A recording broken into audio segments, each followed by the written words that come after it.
Bonjour et bienvenue sur le podcast One Thing in a French Day. Aujourd'hui, mardi 16 juillet 2019, cet épisode, le numéro 1682, s'intitule Week-end dans le jardin. Je m'appelle Laetitia, je suis française, j'habite près de Paris et je vous raconte au travers de ce podcast un petit bout de ma journée. Le texte de ce podcast est disponible en vous abonnant à la newsletter sur www.onethinginafrenchday.com. Vous pouvez également suivre le podcast sur Facebook ou sur Instagram. Week-end dans le jardin. Voilà, comme l'année du déménagement, 2015, nous sommes toujours à Paris. Les vacances débutent à la fin de la semaine pour la famille. La semaine dernière, les filles ont participé à un stage de couture, Michaela et Félicia, et de dessin, Lisa, dans un espace dédié à Bois-Colombes. Mais je ne vous en dis pas plus. Et ce week-end, nous avons vu nos amis Robert et Marilou qui ont une petite maison dans le 93. Marilou avait sorti la piscine gonflable dans le jardin pour les filles qui se sont bien amusées tout l'après-midi. « Les filles, c'est l'heure de manger !»« Ah, c'est un barbecue, j'arrive !» a crié Lisa en sortant de l'eau. Michaela nous a fait des éléments de gym pour sortir de la piscine. « Regardez, je vais sortir en faisant une souplesse avant. » Félicia, quand elle n'était pas dans l'eau, se reposait dans le hamac à l'ombre du cerisier. Mais ça, c'était avant que le père de Robert, Moreau, ne sorte ses accessoires de magie.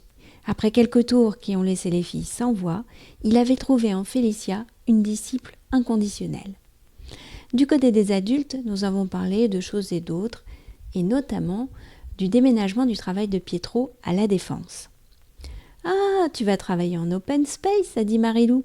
« Oui, je vais quitter mon bureau parisien avec balcon et plantes pour un bureau partagé à La Défense. »« Mais tu auras un baby-foot » ai-je ajouté avec malice. « Et tu auras sans doute une formation pour apprendre à vivre en open space » a ajouté Marilou. « On t'apprendra par exemple qu'on ne dit pas « tu parles trop fort ». On dit « ce serait bien que tu puisses parler plus doucement pour que je puisse travailler avec sérénité. Et tu te rendras compte que cela améliorera aussi ta concentration et ta qualité de travail. Nous avons tous à y gagner. » Vous imaginez combien nous avons ri ? Pour le 14 juillet, nous étions chez nos amis à Viroflay, Caroline, Olivier et leurs filles. Nous avons pique-niqué dans leur jardin.